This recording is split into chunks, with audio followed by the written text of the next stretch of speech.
Hello, and welcome to the logs graphing practice video. It is my assumption that you've already watched the 4.4 video, or the log solving day 1.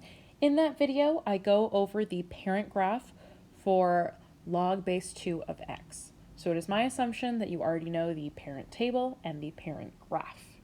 This video is about the transformational equation, its table, its graph, and a few of its features. So if you need to go back and learn about the parent function and table and graph, please see the log solving day 1 video.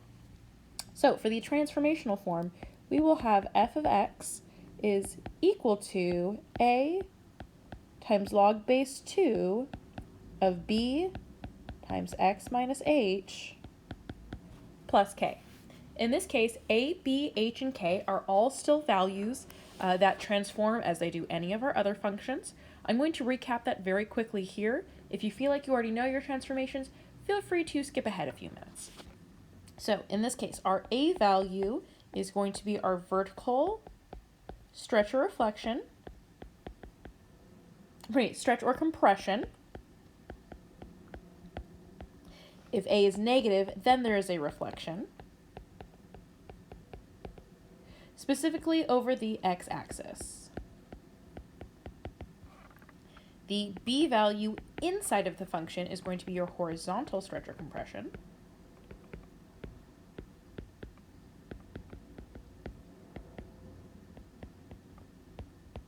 And if b is negative, then there is a reflection over the y-axis.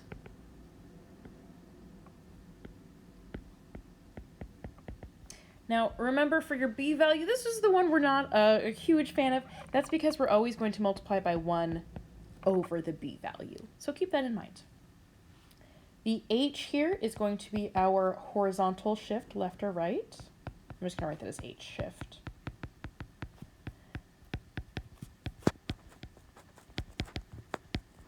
It's going to be the shift left or right. So if we see something like x plus 2, that's actually going to move us to the left. And x minus 2 will move us to the right. Lastly, the k value is going to be our vertical shift up and down. So if we have log base 2 of x plus 1, that's going to move us upwards. And if we have log base 2 of x minus 3, that will move us downward. So these are all of our various transformations that we may have. So if we have an equation like f of x is equal to 3 times log base 2 of 1/2 times x minus 1 minus 2, we have all of our different transformations here except for the reflections. So let's go through and look at each of these individually. We have our a value, we have our b value, we have our h value, and we have our k value. So when we graph our function and we make our table, we're going to start with the parent function. Oops, pardon me, that is still the highlighter. We're going to have the parent function of log base 2 of x. Now, quick reminder, log base 2 of x is the inverse of 2 to the x. So if we think of our how we normally pick a table with x values of -2 to +2, that's going to be true for our y values now. So we'll have -2, -1, 0, 1, and 2. And then the x values would be the y values for the parent graph of 2 to the x. So starting at the top, we'll have 1/4, 1/2, 1, 2, and 4. So here are all of our parent functions. I am now going to apply our transformations within the graph, or probably within the table. So for my b value, I'm going to multiply by 1 over that b value. So since we have a 1/2 here, I'm going to multiply by 2. So that's going to give me the values of 1/2, 1, 2, 4, and 8. And then I see that I have a horizontal shift to the right by 1, which means that I'm going to add 1 to all of my x values. So I will have 1.5, 2, 3, 5, and 9. So these will be our final x values here. Then for our y values, we're going to apply everything on the outside. So if we have, let's see, 3 as our a value, or our vertical stretch, I'm going to multiply all of my y values by 3, giving us -6, -3, 0, 3, and 6. Last transformation to apply, we have a vertical shift downward, so I'm going to subtract 2 from all of my y values, giving us -8, -5, -2, 1, and 4. And these are all of our final y values. Now, we do have a vertical asymptote here. When we were dealing with 2 to the x, our horizontal asymptote was our k value, but our vertical asymptote is now going to be that h value. So for us, our h value is actually going to be +1. I know it says -1 in the equation, but we're going to want to make sure that since we're shifting 1 to the right, we move our vertical asymptote 1 to the right. Please make sure to mark that with a dashed line. So now that I have my vertical asymptote in, I can mark in all of my points.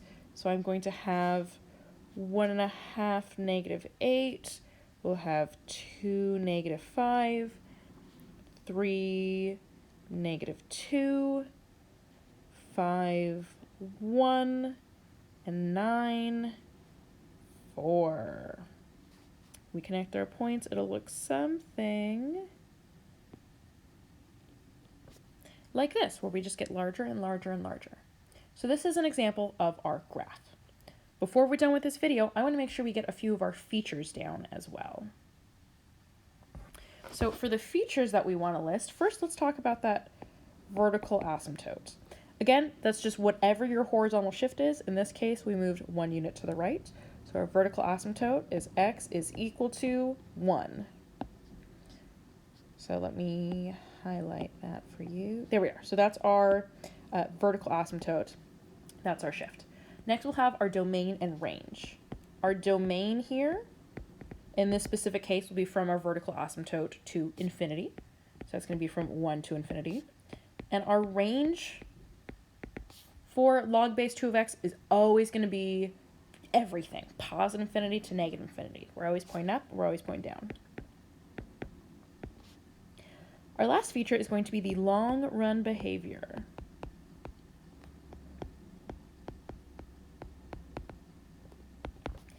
Now, this one's a little bit tricky. So far, we've always had as x approaches negative infinity and as x approaches positive infinity for our left and our right side.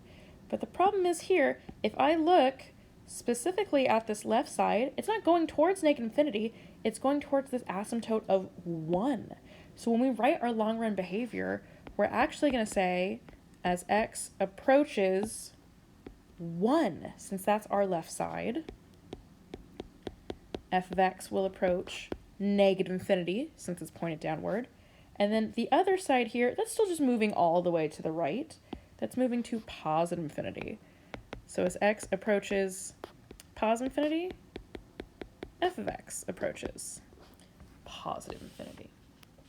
So now for f of x, we're always going to have something with positive infinity and negative infinity. But for our x values, we'll have one of our numbers, or one of our values, be our asymptote, and it's going to be numerical there. Rewatch this video if you need. Please let me know if you have any questions. I look forward to seeing you in class.